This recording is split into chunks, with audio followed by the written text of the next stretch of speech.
This could be officially the coolest day at work I've had maybe ever, because not only are we taking a look at a new model, we are taking a look at a new brand, or maybe I should say the revival of a brand. Scout.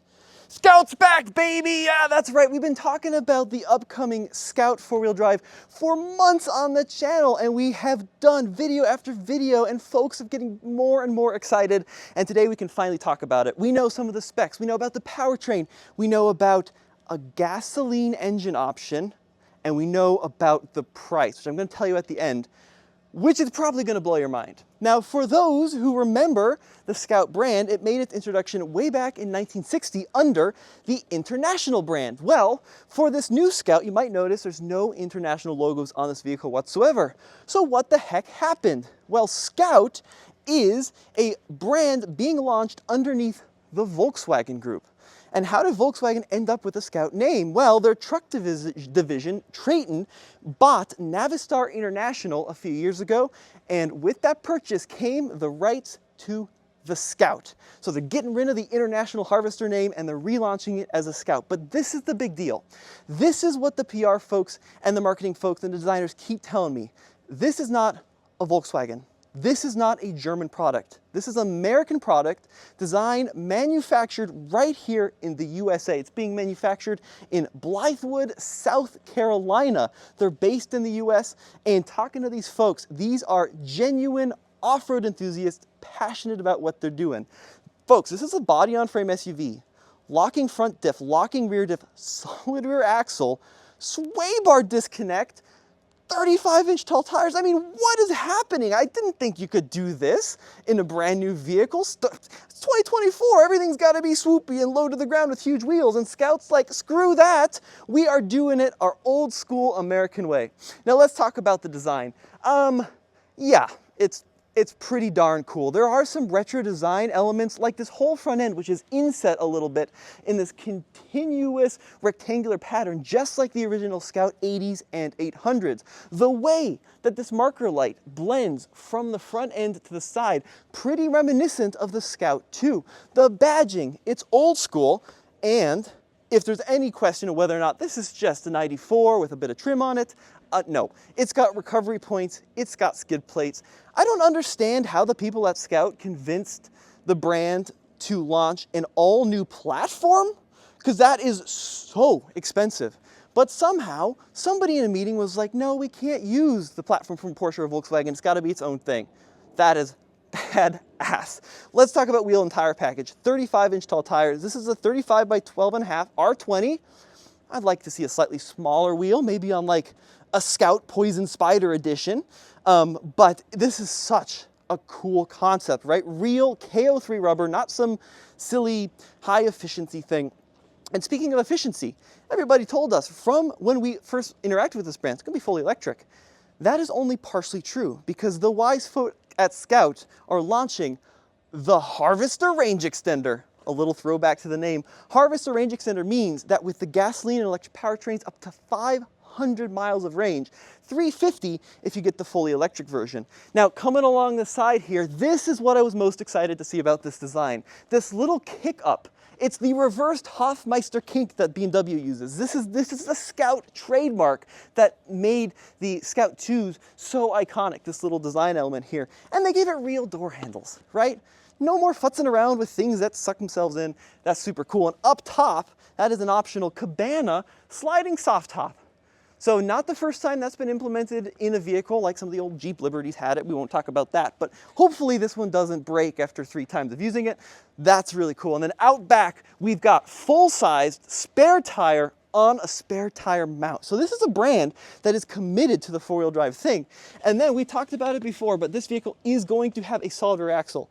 This is still very early in the production phase, so nothing that we see here is going to be finalized, but it's so cool to see them committing to locking diffs, mechanical locking diffs, dual motor, 1,000 pound-feet of torque, 0 to 60 in 3.5 seconds, which is amazing, especially when you hear about the pricing.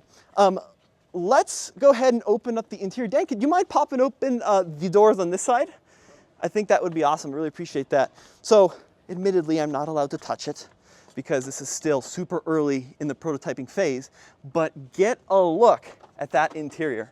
So lots of interesting materials and design elements. The two-tone seats is just enough 1970s without bringing shag carpet into it, so I think they kind of made that line pretty cool. We got big screens, of course, but we also have buttons. Look, a tune and a volume knob, real hard controls in this vehicle. And we've got an overhead compass with the locking diff controls mounted up top. What an amazing, amazing concept. That is so cool.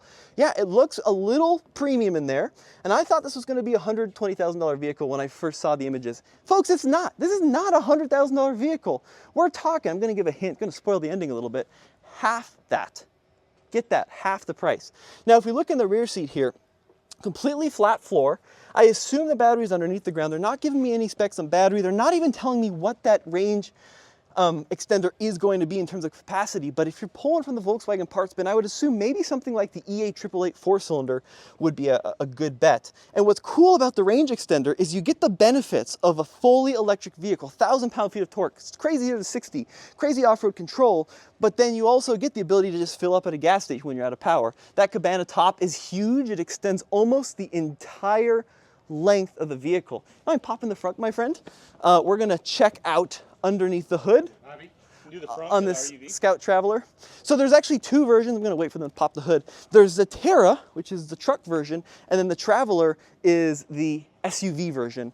Both on the same platform. They're both going to have range extender options. Look at that! Look at that! Rise out of the way.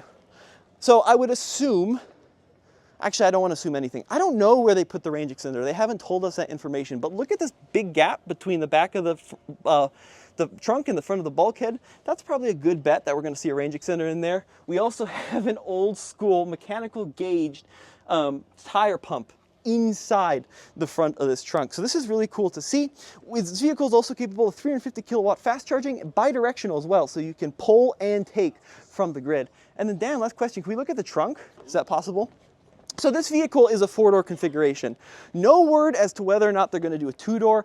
I kind of doubt it, but it's got the right stance with the four-door look. I think it actually works pretty well for this application. Spare tire swings out like that, and then the trunk is a split tailgate.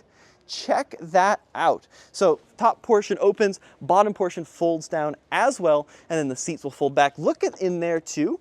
You want to, does the bottom portion fold? Ho, ho, ho. Oh yes, it's like a baby Range Rover. And this material fully lined as well. So we got actual plastic coverings over everything. Guys, I can't emphasize this enough. Like being that hardcore off-road guy coming from the Jeep world, I used to have a Scout 80. I was ready to come in and be like, yeah, it's a little soft. This is not soft. Solid rear axle, independent front suspension with a sway bar disconnect and a range extender.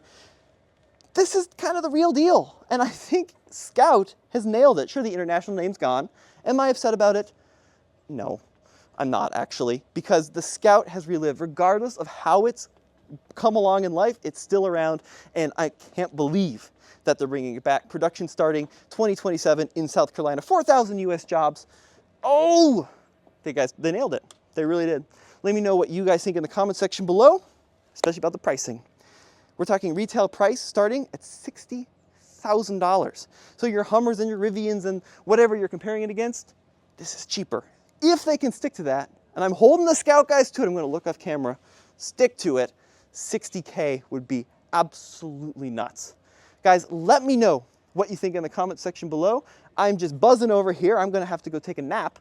And we'll see you next time. Thanks for watching.